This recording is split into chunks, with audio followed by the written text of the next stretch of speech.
welcome to the Natural Birth Summit. Today's session, we are talking about the benefits of natural birth. And for that discussion, we are fortunate to have with us Dianne Garland. Hi, Dianne. Hi there. Good to have you with us. Dianne has been working in birth and midwifery for 40 years. And throughout that time, she has held on to a passion for supporting women to make the journey to the arrival of their baby in a natural and physiological way that gives them a great start to their life as an extended family, as a bigger family. And Dianne has experience in all settings, at home, in hospital units, in birth centres, and she has been operating a website called Midwife Expert since 2005. And she's really currently now a researcher and a writer and a teacher, sharing the skills that she has learned with the midwives around the world who are eager to hear and learn. So fantastic to have you with us, Dianne. I'm going to get us started here by asking the question. For this is the first session at the conference that expecting mothers are going to see. They come here because the title is Natural Birth Summit, and the program is all around natural birth and the different aspects of that. And so what I wanted to do is get us started to say, why is natural birth important? Thank you. Well, if we look at maybe from a mother's point of view, first of all, who is the primary, person within this concept, I think for women, it's understanding and trusting their own bodies. Now, to do that, to enhance a normal, natural, physiological birth, whichever word someone likes to use, we need to understand our hormonal interplay, which is building up all through pregnancy. So by the time we get to about 38 weeks, we're getting to the point where that fine interplay isn't just within our own bodies, but it's about preparing the baby for birth as well. So we hear a lot about oxytocin, the hormone. Some people call it the hormone of love. It's the hormone that gets the baby in, will bring the baby out. And that's the most primary hormone that is interlaid around the whole birthing process. Okay. Sadly, what's happened over my career is that one of the interventions that has become so commonplace is introducing artificial oxytocin called Pitocin, I know in your country, not in mine. And we know from research that this artificial hormone interrupts the receptors in your brain. So it actually, to some degree, blocks your own natural oxytocin. Now, oxytocin has lots of facets to it. And one is that not only does it actually produce those hormones of contraction, but it prepares us for labour and birth. And that preparation is related through to the baby. It prepares the baby's hormone for that first breath, for its transition from being inside us to outside. Okay. But it interplays with a lot of other hormones as well. And that preparation starts with prostaglandin, which again is another hormone that sadly over the years has become more commonplace to induce labour. And I'm not anti-induction. There's always a time and a place for an intervention. There's a time and a place for an intervention during labour. But it's become so commonplace that we've lost the thread of what those hormones do in preparation for natural birth. And the other side of those hormones is what we tended to call the fight and flight hormones. So the adrenaline, the noradrenaline, those hormones that actually put us in a safe place. And one of the things that I talk about with natural birth is that you need to feel in a safe place. Right. That's about your environment, that's about the people around you, that's how you've prepared. Have you written a birth plan? And all of those things build up your confidence in your ability to give birth, which sadly over 40 years I've seen taken away from us as women. And as midwives, we fought so hard to maintain and secure that environment for women. If we can make women feel confident in their body's ability to labour naturally and give birth naturally, then what we can start doing is reducing those hormones that are the fight and flight, the adrenaline, the noradrenaline, the catecholamines, which we need, remember, to get that safe place. But when we reduce those, we increase our own natural painkillers called endorphins. And as we increase the endorphins, the chemical receptors of oxytocin, that hormone of labour and birth, start to increase. So this very fine interplay that's happening within our bodies at the end of pregnancy and the beginning of labour. And that's really a basic fundamental understanding what our hormones are doing in preparation for labour and birth. What else is important is obviously when we're looking at the research about what are the benefits from a mother's point of view, first of all, is there's good research saying that in an undisturbed, quiet, secure environment where all those hormones are working together, what we can find is that labour can be shorter than if it's intervened with. And that's good research, that's worldwide. I've been very fortunate over my career to work around the world and had the even more honoured role to be able to share labours and births with women. And when you see women in their own cultures, bearing in mind that for many women, birth, labour and birth are almost like a rite of passage from being this woman, maybe already a mother, a partner, a wife, transition into being a mother. And when you see that in their own natural environments where there isn't the intervention that sadly us in the Western world have taken on without perhaps always understanding the implications of what we're doing. And the hormonal one is certainly one of the big ones. So we want to prepare women so that they feel able to make those choices that are informed, that they have consent, that they trust the practitioner who's caring for them, whether that's a midwife, an obstetrician, they may well work with doulas, traditional birth attendants, that we all work together for safety for that mother and baby. So by default, if we understand what's happening hormonal, psychologically with our bodies, we do reduce the interventions that have now become so commonplace. And please, I stress again, I'm not anti-intervention. Interventions need to be appropriate and not just for every woman. Induction of labour is now universally done much earlier than for many women is their natural progression ready for birth.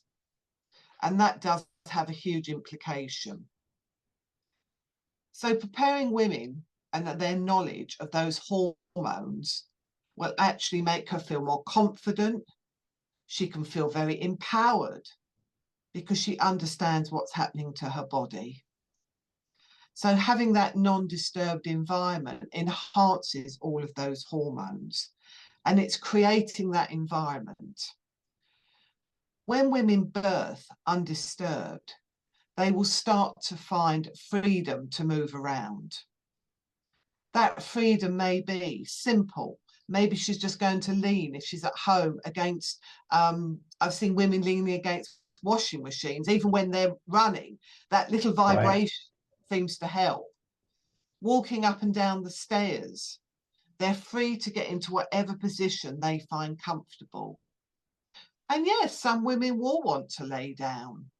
But if they're going to lay down, we try and make sure they understand what's happening physiologically to their internal bodies.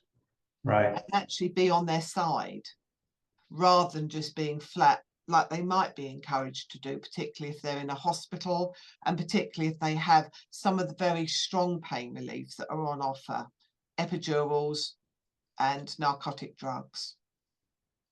So giving the women the space, the understanding, the confidence will all benefit them as they go through labour and birth. That's a great introduction. And I think that what you're, some of the key points there, if I can just reflect back, we're talking about keeping the fight or flight, the fear hormones, the danger hormones, keeping those away as much as possible from this whole process.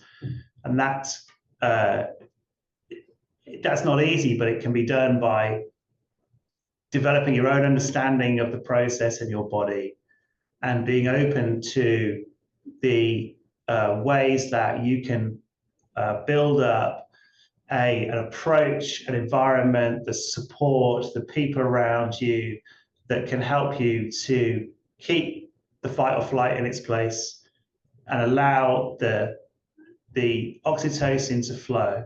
And I think the interplay of that was interesting. I wondered, made me think about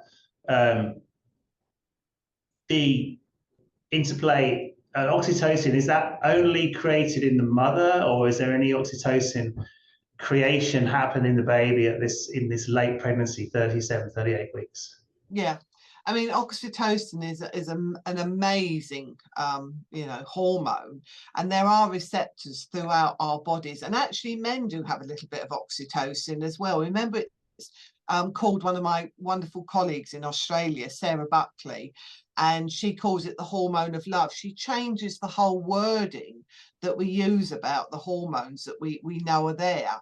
So calling it the hormone of love is so beautiful, because we create that when we're creating our babies, and some of that will come from the partner. And if you're thinking about creating that environment to welcome your baby into, you want huge amounts of that oxytocin. And we know that that is circulating throughout the whole labour, and some will go through to the baby. And so the baby's actually preparing itself to be welcomed into this world. And that's why so many cultures call it a transition, because it's transiting from the woman, but also from a fetus inside you to becoming your baby. So yes, we do get oxytocin from lots of different environments. And you're right, if we keep our stress hormones, the hormones of excitement, Sarah calls them, and we do all need a bit of excitement. If you're waiting for your carer to arrive, you want to feel confident she's going to arrive on time, or you're going to get to your chosen birth environment. So we do need a little bit of that hormone excitement. But what we want to do is balance it as the oxytocin and the endorphins start. And I see that in practice, women who are really feeling uncomfortable physically and mentally before either we arrive at the birth or they arrive to us. And within minutes, the whole environment can change and our oxytocin surge. So often we hear of women who actually birth really quickly, either when we arrive and or when they actually arrive with us. So it's an incredibly powerful hormone. And that power is understood even if it's used synthetically. But that's why it has to be regulated. And that's the problem. We don't regulate it to an individual woman. There's usually a regime, a guideline. And that's standard. It doesn't individualize the nature of the woman. It doesn't individualize how she is in the process, her previous experiences or concerns. It's just a standard. And that's not how we believe oxytocin works. It's not a straight line. It's waves. And sometimes the waves go a bit quieter. And sometimes they pick up again. I have heard, and I was going to say, I have heard in terms of synthetic oxytocin, I have heard of institutions, hospitals that change the amount of oxytocin synthetic oxytocin they're giving a woman based on the availability of space in the labour ward, in the rooms. I don't know if you've heard of that. That seems quite shocking, really, to me.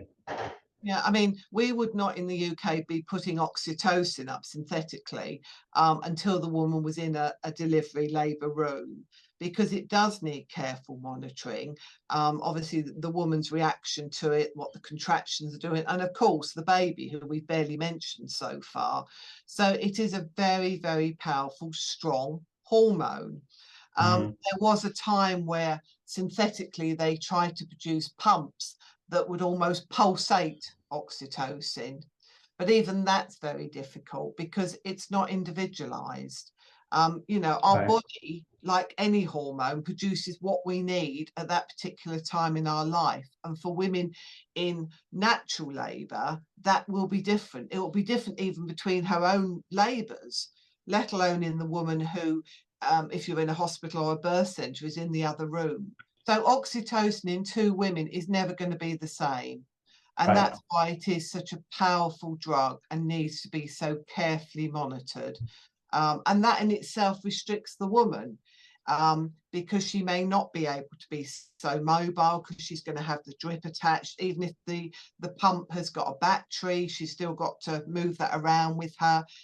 She may be able to sit on a birth ball, so that helps with some mobility and positioning for the baby to transverse through her pelvis.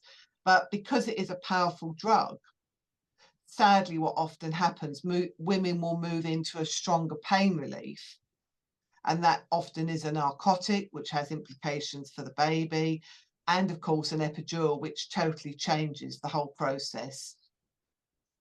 Right. Okay. And that's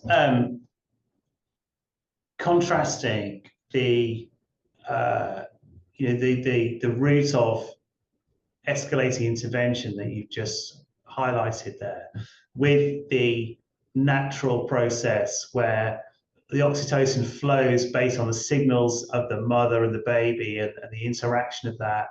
And what is likely to be the difference in the downstream in the experience of labour and birth when between those two pathways.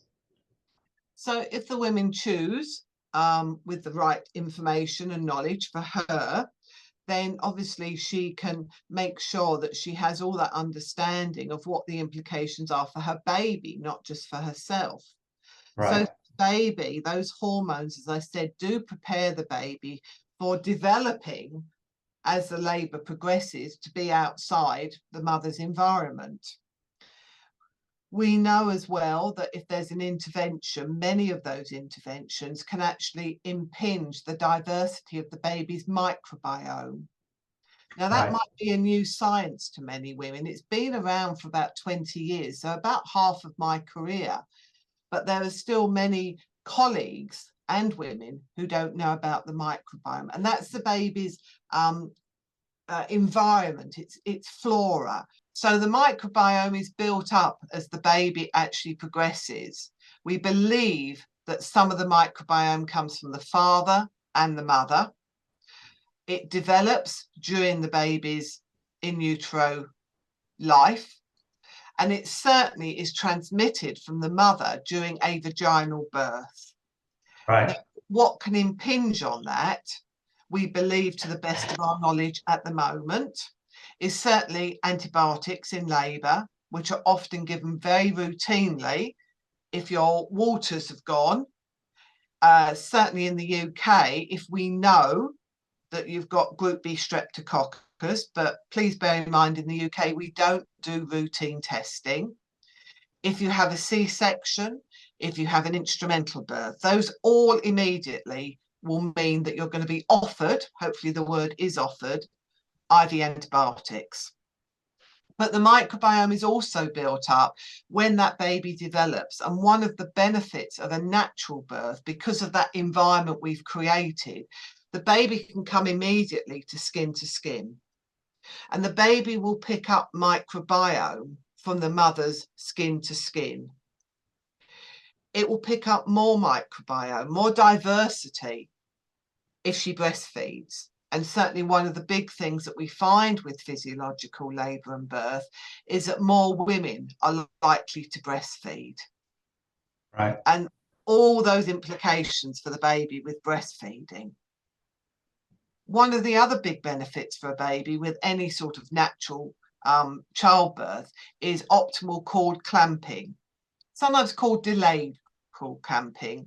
But again, thinking about the words we use, which is part of what we're putting together, is that we don't like the word delayed. That sounds negative, and we want to be positive. So optimal cord clamping, which in an instrumental delivery, a C-section, is if you're very fortunate and have a very enlightened carer, will aim for at least 1 minute. That's the national guidelines in the UK. But if it's left unclamped, the blood flow will give the baby extra blood. It'll give what it needs, which is about 30% of extra blood even after a minute. So the babies will build up iron stores for over a year.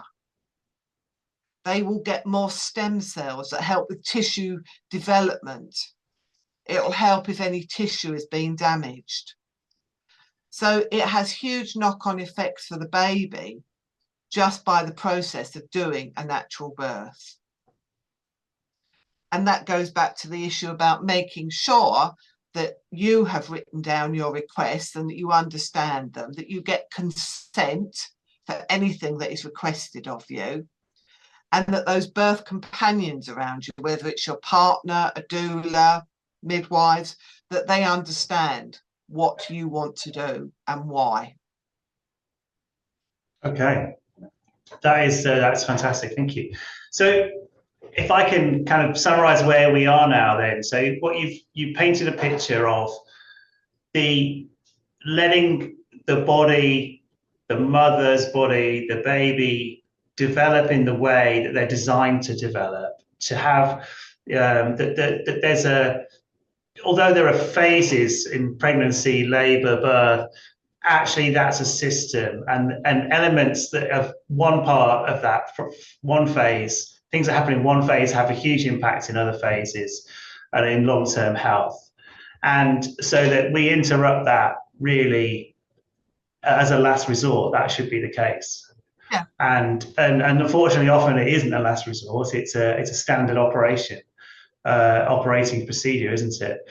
So, and then I think you talked about the idea of being informed and giving consent and making sure that you have, mothers have the support and the people around them to ensure that they, wherever they are, wherever they've chosen to be or whether they happen to be at any point, that they can feel safe and supported, give the best chance for that oxytocin to flow and for their birth to progress naturally as their bodies have been designed to do it.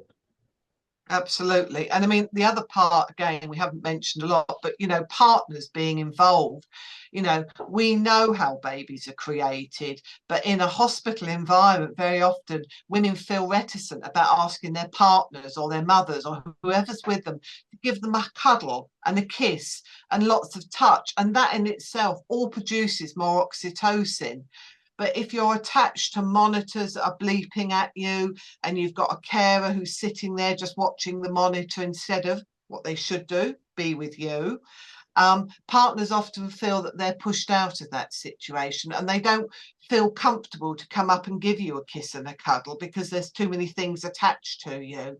So that natural oxytocin in an open, safe environment is often not used. And women need that. We need to be touched and kissed and cuddled. But often it's very hard to do if you don't feel that you are in your safe environment.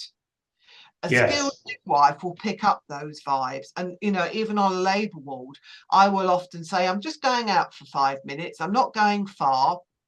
If you need me, here's the buzzer. But it's giving them at least a few minutes where hopefully they will talk. That's a great oxytocin as well. Kissing, cuddling, without feeling they're being watched by us.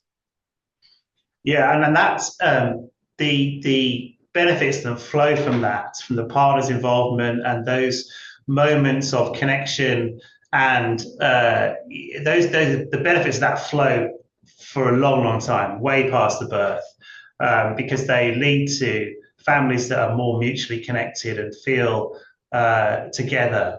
And that has massive implications, doesn't it? Absolutely, yes. You know, we found that where partners were excluded, and certainly in some cultures they are still excluded, it's often a female, but that female has to be someone that you feel confident with, who will relay what your requests are and be your advocate. And so it may not be the automatic mum or mother-in-law or sister. It could be, and that's where doulas have often become so important, because they are there to support you, to be advocates. They don't have such an emotional involvement. They're there very much as your advocate. And sadly, during COVID, you can imagine a lot of that was taken away, which is why so many women in the UK actually opted to have home births, because then they could create the environment they wanted without saying, oh, you can't come in because you haven't been tested or whatever it is. Right, right. Yeah, and I think doulas, just putting that a bit more on that role there, it's the advocacy part. There's that slight detachment, and there's that continuity that they bring, isn't there? And they can be responsible really for helping to ensure that there's the space for the woman to feel safe and to let her body continue to do what it's designed to do. Doulas can play a really important part in that, can't they? Yeah, and many doulas will actually come from the woman's own community. That's not always necessary, but they need to understand what are the traditions of that culture, because they are very different. You know, even if you're third or fourth generation of whatever your ethnicity background is, you still have that within you. It's still there. And I see that in practice, women in the UK who might be third, fourth generation Asian women, whatever you want to suggest. And of course, the big impact that's happened with things like Ukraine, we're having to learn what are their traditions. It's Right. incredibly interesting time in midwifery. So yes, having a doula there who has had that continuity. Many of the doulas will meet the women very early on in their pregnancy. They'll build up that relationship. It's something we try and do in midwifery, with continuity of care and carer. But, you know, policies and procedures and timeframes and the workloads sometimes get in the way of that. However, after 40 years as a midwife, I feel very confident that whatever the background, the age of the woman, whatever, I can build up, I believe, a very good, safe, trusting relationship very quickly, just by that welcome. You know, hello, you're Susan, Right. my name's Dianne, that's what I like to be called. Just by that touch, learning what is an acceptable touch for that woman, get those oxytocins going. It may just be touching her hand. It doesn't have to be anything more. Feeling that she's, you know, in a secure environment. Nobody's going to walk into the door, you know, that people are going to knock. They're going to have respect on her privacy. All of these have a huge impact. And if you know that you're going to have some intervention, immediately the likelihood is you're going to have a different environment. People are going to be keen to get the drip in. They're going to be keen to get the monitor on. And again, I have to stress, this isn't about anti-intervention. This is us understanding what our bodies are designed to do within our own cultures. Yeah. Yeah. Okay, that's fantastic. So if we can move on to the next part then, which is, you know, what are the big choices if a woman has decided to follow the routes that we're talking about and and feels they have the confidence to plan to choose a natural birth as the core part of their plan. What are the big things they need to think about and decide before the onset of labour? So obviously having a confidence in your carer, obstetrician, midwife, whoever that is, that environment, what's available where you live. Is it home? Is it a birth centre? Is it a hospital? And then even more fundamental to that, choosing an environment, a physical environment. So do you want to be on land? Do you want to use birth balls? Do you want to use rebozos? There's lots of different forms of pain relief that doesn't interfere with that hormonal interbalance. One of the things that I've been very fortunate over the years to be involved with is water labour, water birth.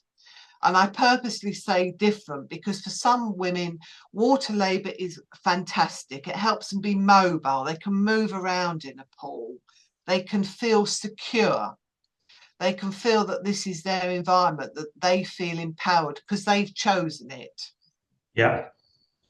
Some women will say, well, I'd like the water birth. Okay, so what are the benefits of the water birth? We've talked about the mobility. We know that's important. We know that all those hormones will build up naturally because I certainly don't advocate any intervention in the pool. So no narcotics, no drips, certainly no breaking of your waters. We leave everything natural. But the skill of the midwives is obviously to pick up if that is deviating, if it's changing. Mm. Is it just changing because actually, for whatever reason, you don't feel comfortable in there? Do we lower the lights? Do we turn music on or turn it off? Do we make sure that your birth companion feels very settled there? One of the things I said is that birth companions often don't always feel empowered to be involved. Well, they can be very involved if they want to, if she's in a pool. It may be very physical. She may be able to do some massage. I teach women with small massage balls for their shoulders, which, and again, a lot of women like. It helps release more oxytocins.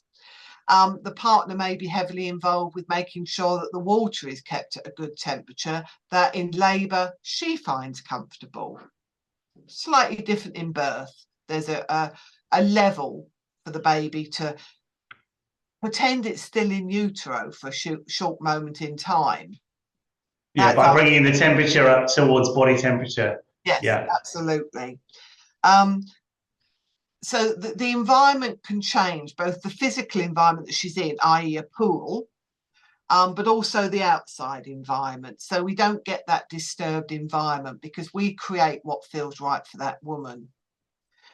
But for the woman, it is very much about the mobility, what we call the flotation sensation. That's one phrase that is often used. We often call it the R effect. I think my colleague Barbara Harper is speaking later on one of the seminars.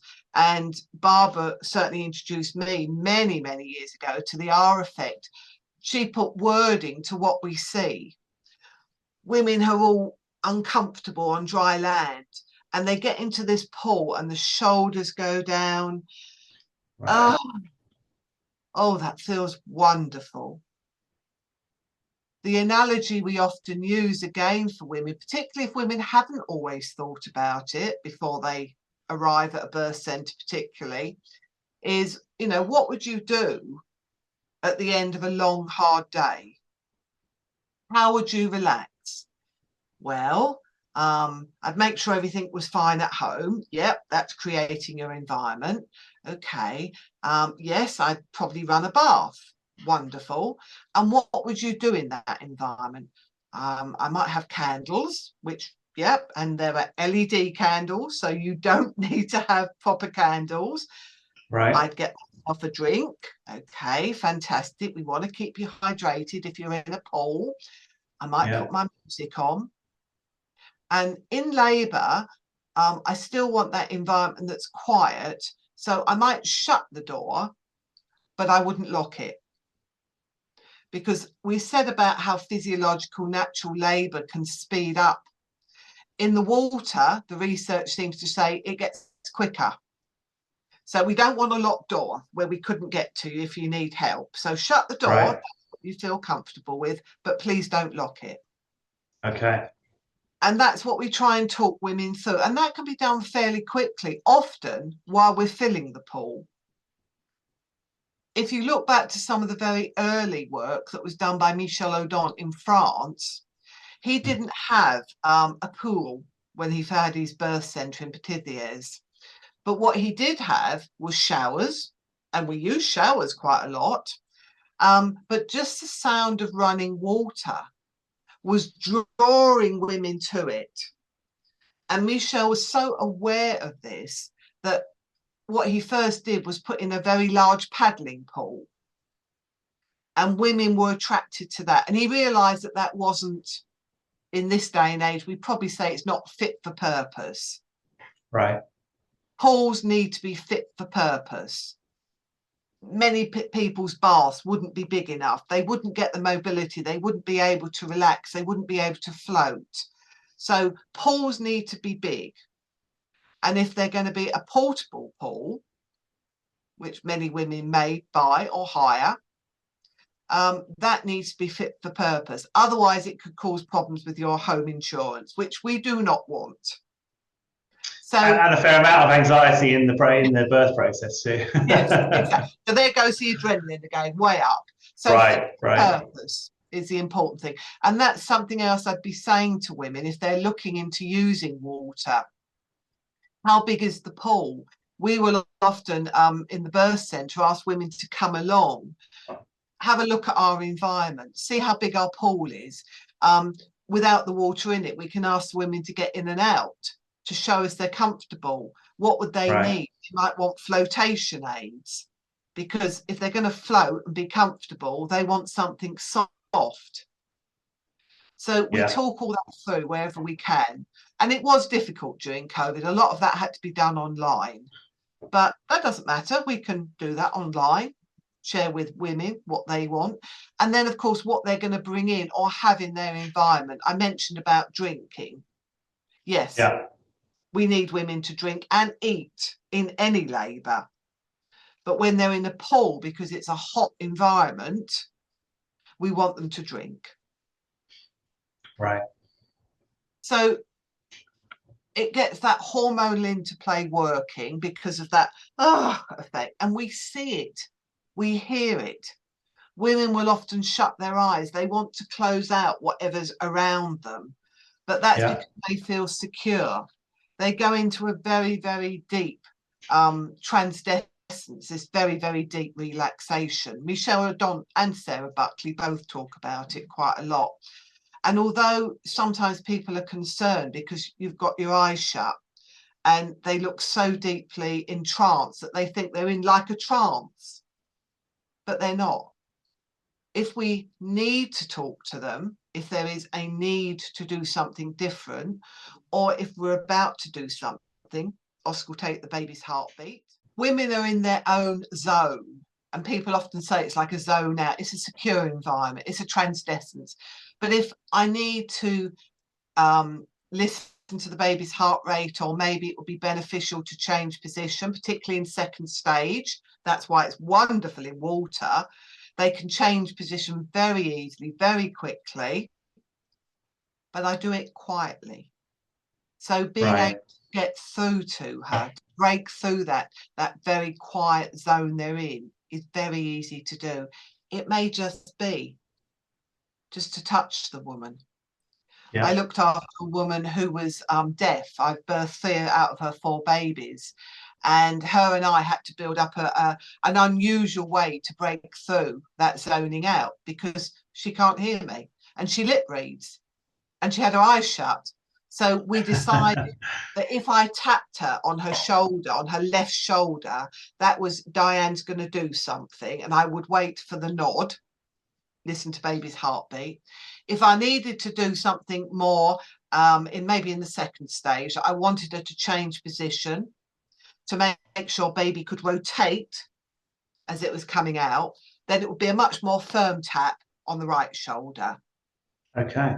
So people will say things. You can always work around them. You can work with that woman, even in a more complex situation. Yeah, that's very interesting. I think that the way that you're talking is really encouraging in one particular aspect that struck me. you've talked about how continuity is what you're aiming for, and uh, often if you are transitioning into a hospital setting or you're in a hospital setting, that's not achievable with the health professionals, but it can be achievable with your partner, your birth partner, maybe a doula.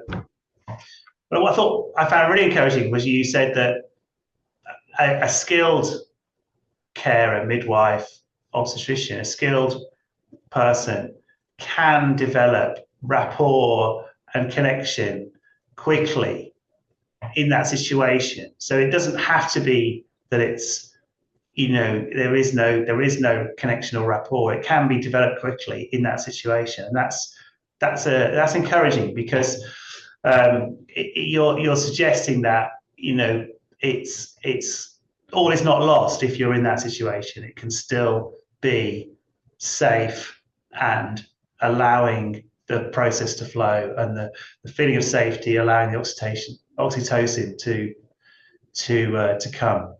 Yeah, and bringing things in with you.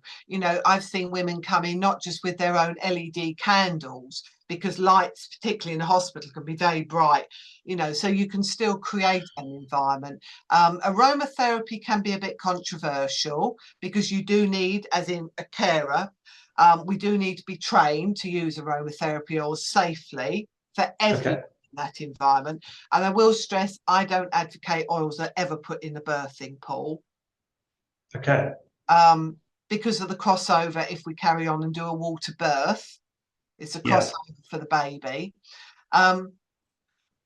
I've seen women bring in photos of their own children or someone else they love, and don't laugh, it could even be an animal. I'm a great animal lover, so I might take a photo of my cat with me. He's always on my phone, so wherever I am, I've got Ozzy with me. More positive things like words of affirmation. Right. You're doing a wonderful job. We're created to do this. There are so many words of affirmation, whether you have them as part of a hypnobirthing course, which is another form of pain relief, very often used alongside the use of water. And if you do change that environment, make sure they're laminated, and you can take them with you with a bit of blue tack and stick them somewhere where you can see them. Right. I've even seen women stick them over the clock on a labour ward, because clock watching is one of the worst things we do. We become so time orientated. And this is again where the interventions, you've only got an hour to push. And if you don't, we're going to have to get the doctors in. So I have seen women actually cover the clock in the delivery room with a word of affirmation, because, we have watches and little fob watches. We don't need that great big clock on the wall that is often sadly opposite where the woman is. So you can take some of that environment with you. And I did mention showers. If for any reason there isn't a pool available, or there's someone already in it and you're waiting for them maybe to clean it and restart, then if there's a shower, they're wonderful, particularly for women who have got either a very early labour or a longish labour, or a baby that is occipito-posterior, so back to back is what we tend to call it. So then women can get quite bad back pain. But if you have a shower that's pummeling on her back, that in itself again releases more oxytocin. It's called the gate control theory. Okay. So that's another way of helping, using water, which might be the only option at that time, or that might only be the option. But with telemetry monitoring that isn't attached to a monitor, it's all done by telemetry like Wi-Fi, then those transducers, not only can they go in a pool, so if for any reason you have a complexity, what can I think of? Vaginal birth after cesarean. Very often continuous monitoring is offered, and the word is offered. But she could go in the shower with it attached, and yes, it certainly can go in the pool. It's having that information and asking that question, why? Why do I need this? And not feeling thwarted if someone only gives you one answer. because there's always going to be two. And that's why Right. that advocate, whether it's your partner, your midwife, your doula, your mum, I don't mind who it is, but someone who can advocate for you and say, oh, Yeah. you know, we asked about such and such, but you've only said this answer. What about, there must be another side to it. What are the implications if we don't do that? Or what are the implications if we do this instead? So I Yeah. would say to women, become like your children will in years to come. Be that perpetual why. Why is the sky? Why did it snow in Kent yesterday and everything came to a grinding halt? So yeah, and don't be afraid to ask those questions. Why? This is your birth, your body and your baby. And this for many women may be one of only maybe one or two occasions in their life where they can take that control. Because nobody has a right to touch you without informed consent. Nobody. Yeah. Human rights, not one person. Yeah. Yeah. That's a great message. I think it's a and you know, the layers of the onion of control, I think, are really interesting here, aren't they? Because you can't control the journey, all the things that will happen in your labor and birth. You don't control that. But what you can control is you can get information, you can learn, you can find the people who you think are going to help and support you properly. You can choose locations, you can choose you know, midwife teams or hospitals, obstetricians. You can choose all those things. That's your control. You can have techniques that you know help you keep the fear away, that help bring you back to that place where you can feel safe.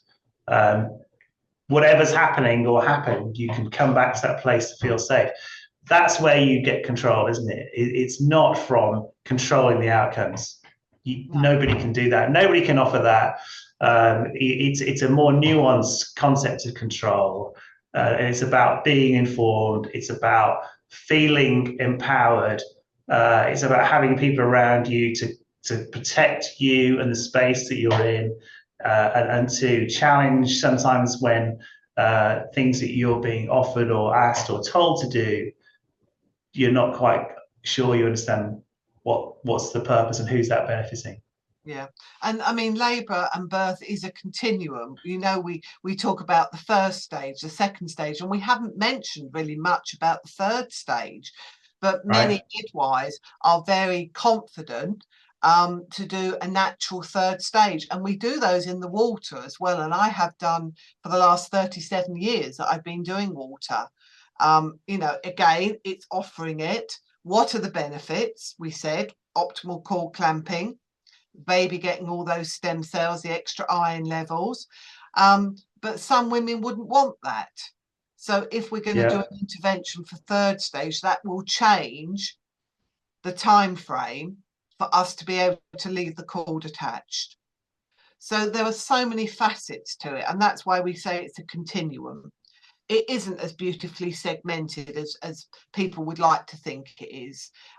You know, one flows very easily often into the next one. And before we know it, women who are thinking, oh no, I'll get out for delivery, and suddenly the baby's coming. I'm not moving anywhere, thank you. I'm very comfortable here.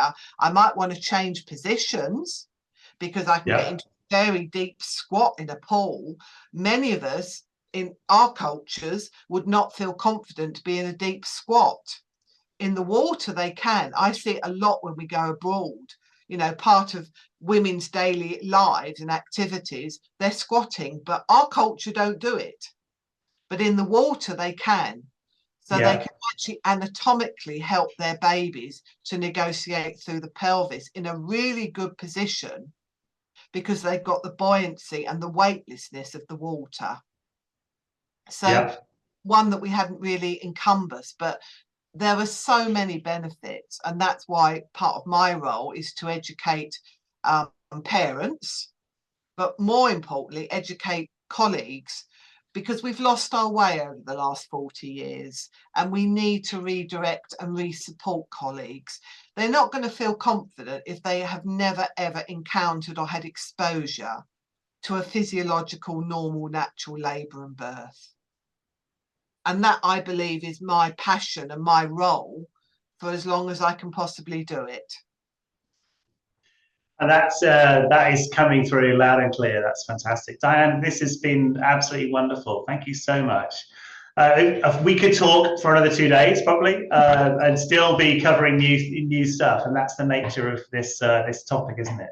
But that's a fantastic introduction for pregnant mothers and their partners. Hopefully, they're watching too.